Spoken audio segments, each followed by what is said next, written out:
इस वक्त नईम उल हक मीडिया के नुमाइंदों से बात कर रहे हैं, आइए आपको सुनवाते हैं।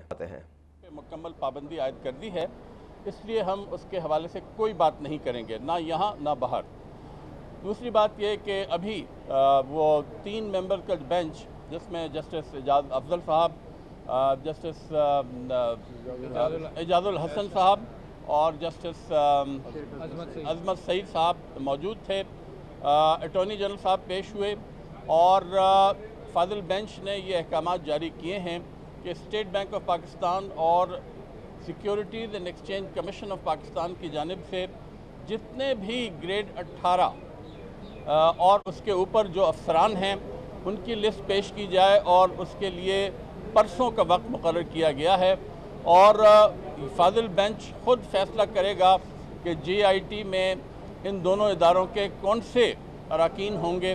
उसका फ़ैसला फाजिल जज साहिबान ख़ुद करेंगे। परसों उन्होंने अटॉर्नी जनरल से कहा है कि तमाम 18 ग्रेड और उससे ऊपर के जो अफसरान हैं SECP के और स्टेट बैंक के, उनके नाम दिए जाए। ठीक है जी, और कुछ कहना है? बस यही है कि जो जिस तरह से हमें उम्मीद यही है और हम ये चाहते हैं कि जो सुप्रीम कोर्ट का हुक्म है उसके ऊपर मुकम्मल अमल दरामद हो। अच्छा। और हमने ये पहले भी ये कहा था कि जो सुप्रीम कोर्ट का कल बेंच कॉन्स्टिट्यूट किया है जनाब चीफ जस्टिस साहब ने, उसको बड़ा हमने खुशाइंद करा समझते हैं। और हम ये समझते हैं कि जो इमरान खान ने कहा था कि पहली बार एक बड़े लोगों के एहतसाब का निज़ाम वज़ा हो, वो निज़ाम सुप्रीम कोर्ट ने वज़ा किया है।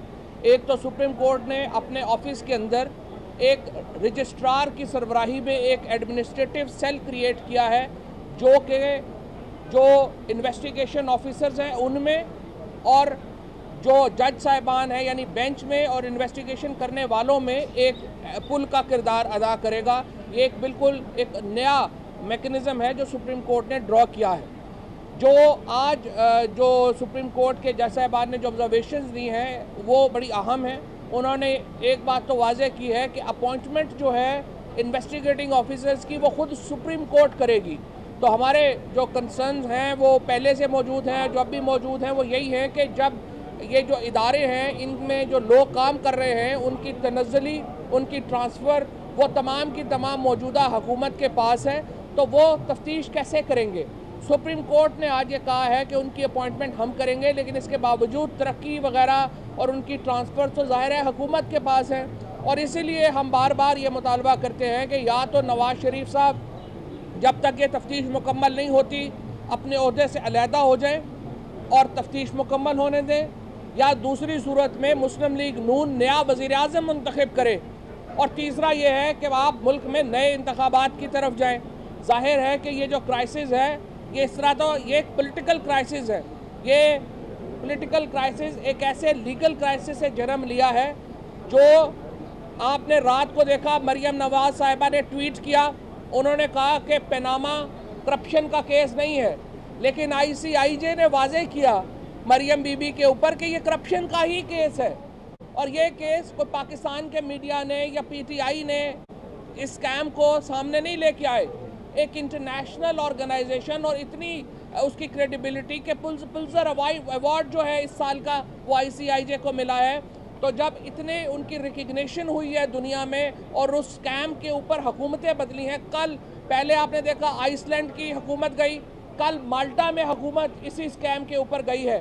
सो पाकिस्तान में ये एक पॉलिटिकल क्राइसिस है जो एक लीगल स्कैम से जन्म लिया है जिसने, और इसका एक पॉलिटिकल हल है। और पॉलिटिकल हल यही है कि या तो नवाज शरीफ साहब इस इन्वेस्टिगेशन तक खुद को ओहदे से अलहदा कर लें या हम फिर नए इलेक्शन की तरफ जाएं। अगर मुस्लिम लीग नून अपना नया वज़ीर-ए-आज़म मुंतखब नहीं करती, हम इमरान खान साहब, हमारी पार्टी बेंच के जो तफ्तीश है उसके ऊपर और जो JIT जो ये इन्वेस्टिगेशन करेगी हम उसके ऊपर गहरी नज़र रखे हुए हैं। और हम ये यकीनी बनाएंगे कि ये JIT इसकी जो तफ्तीश है वो लोगों के साथ शेयर हो।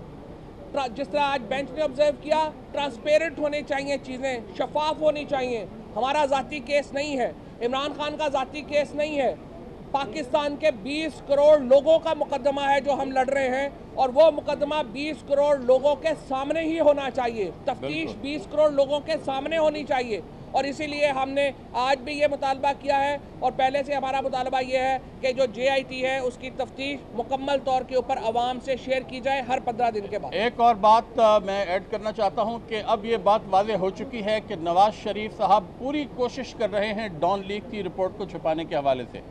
मुकम्मल तौर पर वो नहीं चाहते कि जिस तरह उनके जितने भी करीबी अजीज़ हैं जो मॉडल टाउन के सानहे में मुलव्विस थे या पनामा में मुलव्विस हैं, पनामा लीक्स में या डॉन लीक्स में मुलव्विस हैं, वो नवाज शरीफ साहब ने हर जगह सच पर पर्दा डालने की कोशिश की है, हक़ाइक़ छुपाने की कोशिश की है, अपने करीबी जो साथी हैं या अजीज़ हैं उनको बचाने की कोशिश की है। ये वज़ीर आज़म के हल्फ की खिलाफ वर्जी है, ये आइन की खिलाफ वर्जी है। हम समझते हैं कि नवाज शरीफ साहब अखलाक़ी और आइनी जवाब खो बैठे हैं और जैसा कि अभी फवाद कह रहे थे, तहरीक इंसाफ का मुतालबा है और हम इस मुतालबे से दस्तबरदार नहीं होंगे कि अब वक्त आ गया है नवाज शरीफ साहब फौरी तौर पर मुस्तफ़ी हों, उनकी क्रेडिबिलिटी ख़त्म हो चुकी है, वो ख़ुद डॉन लीग के हवाले से एक सिक्योरिटी रिस्क बन चुके हैं। जब प्राइम मिनिस्टर हाउस में पाकिस्तानी अफवाज के ख़िलाफ़ कोई साजिश की इब्तदा हुई और परसों जंग अखबार में हामिद मीर ने साफ साफ लिख दिया है कि नवाज शरीफ साहब को पता है कि किसने ये डॉन लीग की खबर लीक की, मगर वो उसे छुपाने की कोशिश कर रहे हैं और 3 और लोगों को कुर्बानी का बकरा बनाने की कोशिश कर रहे हैं। मैं सिर्फ एक चीज़ ऐड कर दूं कि जी कल मरियम नवाज शरीफ ने जो ट्वीट किया कि पनामा पेपर्स का करप्शन से कोई ताल्लुक़ नहीं है, तो उसके जवाब में ICIJ ने यह कहा कि 82 ममालिक में 150 से ज़्यादा मुकदमे चल रहे हैं और तहकीकात हो रही है बड़े लोगों की, तो ये मज़ीद पाकिस्तान को गुमराह करने की बात नहीं चल सकती।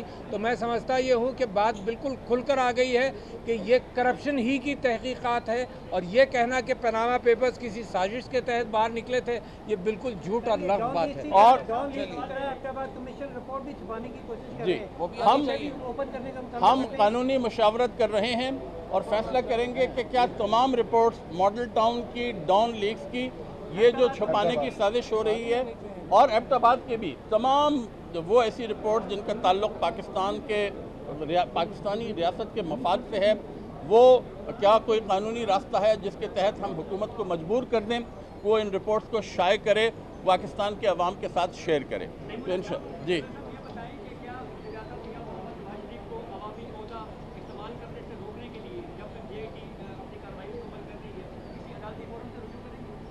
इस पर जब तक हम इस पर कानूनी मुशावरत करनी पड़ेगी। मैं कानूनदान नहीं हूँ, मगर मैं समझता हूँ कि ये एक दुनिया का असूल रहा है हमेशा हर जगह कि जमहूरी माशरों में और पाकिस्तान के आइन के तहत भी जब उन्होंने जो हल्फ उठाया था, हल्फ के जो आप अगर अल्फाज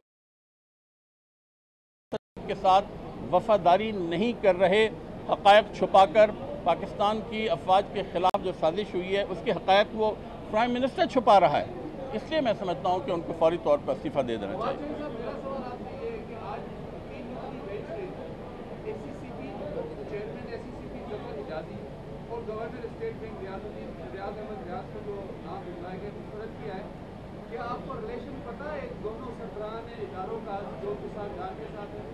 दोनों का बड़ा करीबी ताल्लुक़ है और आपको याद होगा कि सुप्रीम कोर्ट के सामने इसके ऊपर बहस भी हुई थी। SCCP के चेयरमैन जो है, FBR के चेयरमैन यहाँ पे पेश हुए थे और दोनों का जो इन्वॉल्वमेंट है वो मनी लॉन्ड्रिंग में खुद है। जो अशरफ वात्रा साहब थे और सईद साहब जो डिप्टी गवर्नर थे, उनके ऊपर तो पूरी बहस हुई। यही तो हमारा सुप्रीम कोर्ट के सामने भी रोना था कि यही जो इदारे हैं इनके सरबराहान के बारे में आपने खुद ऑब्जर्वेशन दी है।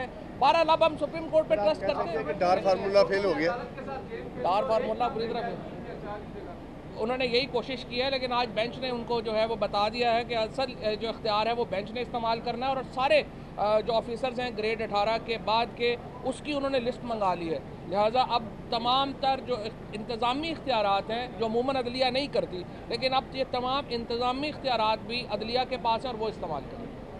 शुक्रिया जी। और आपने देखा इस वक्त के समाअत के बाद मीडिया के नुमाइंदों से गुफ्तगू जारी थी। जस्टिस एजाज़ अफजल ने आज बात की, कहा है कि हम चाहते हैं ईमानदार और काबिल एतबार लोग इस JIT का हिस्सा हों।